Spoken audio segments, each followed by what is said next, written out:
మహారాష్ట్రలోని రాయగఢ్ జిల్లాలో ఘోర ప్రమాదం జరిగింది. కారు లోయలో పడి 8 మంది మృతి చెందారు. పోలాద్పూర్ మహాబలేశ్వర్ రోడ్డులోని అంబినాలి ఘాట్ ప్రాంతంలో ఈ ఘటన జరిగింది.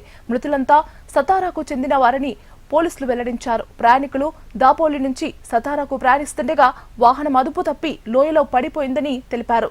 లోయ సుమారు 1000 అడుగుల లోతు ఉంటుందని స్థానికులు అంచనా వేస్తున్నారు. పోలీసులు సహాయక చర్యలు చేపట్టారు.